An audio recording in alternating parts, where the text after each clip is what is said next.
Howdy y'all, it's me, Ricky. And Raylan. And today is a very, very, very special day. It's my favorite, one of my favorite days. February 28th, folks. You know what that day is? Not my birthday, but it's somebody else's, and it's Mr. Kevin Costner. Kevin Costner. He's my favorite, folks. I love all his movies so much. A lot of his movies have touched me pretty dearly. Ricky takes this day to, not worship, but he takes the day just for Kevin Costner. It's Kevin Costner Day, It in is. my opinion, but he's one of my favorite film actors of all time. So today I decided to do a dedication to the top 10 best Kevin Costner films of all time. There we go. We're going to start with the okay ones and go up to the number one spot, which That's I right. sure am proud. It's my favorite movie of all time. Favorite. So without further ado, I guess Here we go. So the first movie we're going to do That's is, hopefully y'all can see that, that's Dances with Wolves. Dances with Wolves. That's Dances with Wolves. And what I like about this movie is it's okay movie and whatnot, but it took a long time to film it, and Kevin Costner got hurt and whatnot. Right, he got a horse, got bucked off, and he almost got bit by a wolf itself. So he had a stunt actor and the stunt actor got nipped.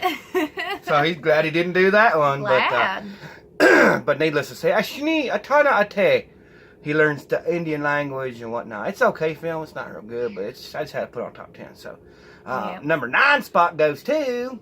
Feel the Dream. Now, this movie is a good movie. It's a baseball film. I like to pretend sometimes in my dream spirits that I'm in the movie with him, and I'm like, Kevin Costner picks me to go with him instead of James Earl Jones. And we go on a mission and we find, whatnot. But Sometimes I hear him at night. That's who he calls out, is Kevin Costner. I do. It's a good film. I don't know the length on it and whatnot, but it's okay film. It's not really my number one favorite film, but No. it's a good film, folks. So here goes number 8 Number spot. 8 spot goes to Robin Hood, Prince of Thieves. And this Yep. movie takes place, he's Robin Hood. And him and Morgan Freeman, who I like to call Cookie Crisp because his face looks like a Cookie Crisp. But he's a good actor. No racial or nothing, but he's got the sexiest voice of all time. If I think about the sexiest voices of all time, I think of Mike Rowe, I think of Morgan Freeman, and of course, who could forget Al Michaels. There you go. Football guy. So that's my other number one favorite, or my That's number 8. Number 8 film of all time. Yeah. But it's just basically Robin Hood, Maid Marian, Sheriff of Nottingham, Prince John, all that whatnot. So it's a good film. Now we're going to go to number 7 spot. Number 7 Here we go. is The Untouchables. Elliot Ness and The Untouchables. Now we're getting up to the ones I kind of like a lot. But this one basically takes place with Al Capone during the Prohibition era. And him and Elliot Ness he's one of the Untouchables, and what they do is they're trying to bring down Al Capone for running bootleg alcohol and whatnot, and they try to bring him down, and they do, and it's a sad part in the end. Who was with him in that film got killed? I think it was James Earl Jones. I think it was. I'm 100% sure. I'm not real sure on that one, but I can't really read I it. think it's James Earl Jones, but he gets killed and whatnot. It's sad. It's really sad. But no, Sean Connery. Jeez Louise, how did I mix them two up? One's colored and one's white. I don't know how I did that one, but yeah. So Sean Connery dies, and he doesn't have Indiana Jones with spirit water to make him feel better. So that happens. So number 7, without further ado, is... Wait, that wasn't number 7. Okay, you screwed up, Maryland. Damn you.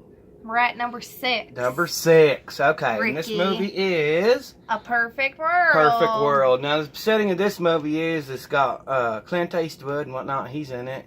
And what they do is there's 2 people that break out of prison, and they hold up this family, and he takes the kid as kind of like a ransom type of a deal. And you okay, Raylan, there, baby? Great. Oh, I think she's getting a little mad because it's Kevin Costner Day. But anyway, basically they kidnap the kid because he wants to get away. And then the one guy is weird. I think he's a pedophile and whatnot. And Gotta be. kind of a weird guy in there. That's He's very like, strange. show me your pee-pee. And he's like, it's kind of teeny, ain't it? He's weird and whatnot. But Kevin Costner blows his fucking brains out, so that's right. cool. Shot him in a cornfield. So I was proud of that when that happened. The boys, they could become best pals and whatnot. Kevin Costner dies in the end. All right, number 5. Number 5 is Tin Cup. Tin Cup. Now, this movie is basically, he's a golf driving Range. Sorry, I'm so excited. It's Kevin So Costner. excited. Oh my god. Can't talk straight. But yeah, so he's a golf pro instructor on the driving range, and whatnot. He falls in love with Renee Russo, and Don Johnson's in it. You know, Miami Vice, poo pa pa, and whatnot. But he's in it, and basically they fall in love. Yada yada yada. It's just a good film, folks. And Cheech Marin's in it, you know, from Up in Smoke and Still Smoking, you know. Hey, Cheech Marin, you know. Yeah, you know, those movies. But with the marijuana smoking and whatnot. But he's in that one. And there's a bunch of other good ones. I can't really think of their names. Basically, them three. Don Johnson, Cheech Marin, Renee Russo, and of course, Kevin Costner. All right. So, moving on up here. Number 4. Oh, I love this film. This is getting up to my good ones here. That's right. This is Graceland. The movie basically takes place, it's him and Kurt Russell. Kurt Russell's another one of my favorites. Escape to New York. Gave you a little quick there. But, yeah, just so excited about it. My chest is pounding so hard. I love this All right, stuff. Ricky. It's like I'm getting married all over again. But basically what it is him and Kevin Costner, they're Elvis impersonators, and they go to Las Vegas to try to knock over a casino. Kurt Russell's like He's the pretty boy. I'm the pretty boy. And Kevin Costner's like, poo pow, I'm going to kick your butt. Bam! He's like a tough guy and whatnot, and they try to knock over a casino. Bunch of good actors and actresses in that film is what's her that one there? Courtney Cox friends. Yes. You know? She's in it.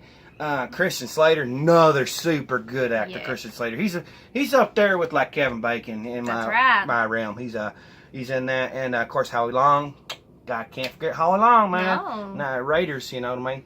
And there's another person in there. I think maybe that's about it. But yeah, great film, folks. I recommend watching that one. That's so right. Moving on. Number 3. We're getting up into the Swing really Vote. super good movies, folks. Great These top movies. 3 are like, I don't know how they didn't make trillions of dollars, to really be honest with you.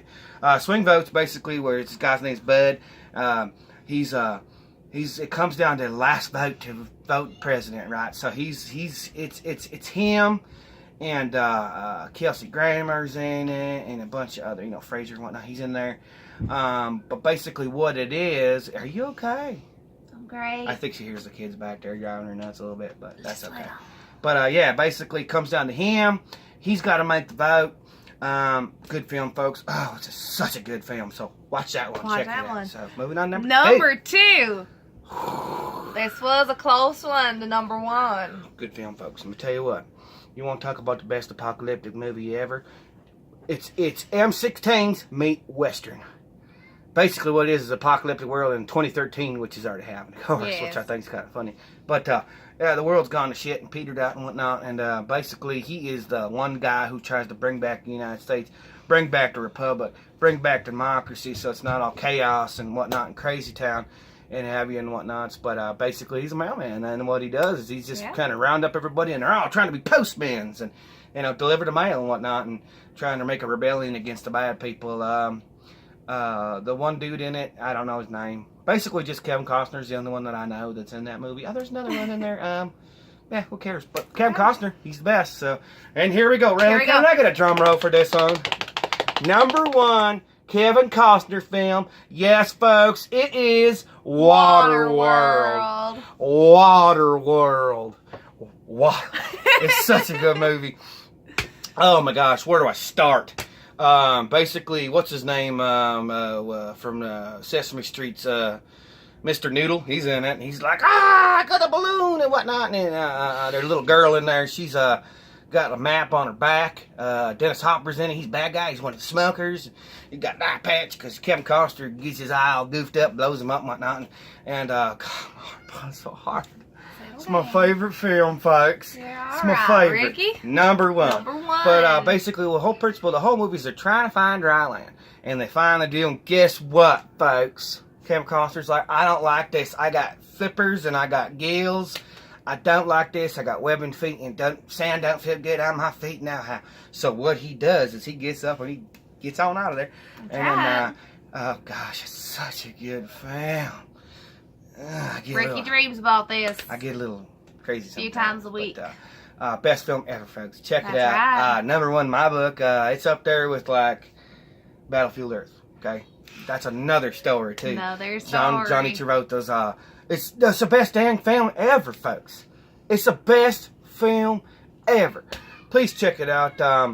And like, you know, that's about the top 10 of what I had to say. But, you know, it's just that February 28th, Kevin Costner's birthday. Ricky? Yeah, baby. Ricky, it says Kevin Costner's birthday is January 18th. No. Yeah. No. His birthday is on February 28th. I've been doing this thing since I was 6 years old, really. No, Ricky. Ricky, Ricky, it says it right here. It's a February 28th! No, Ricky. It's not. God damn it!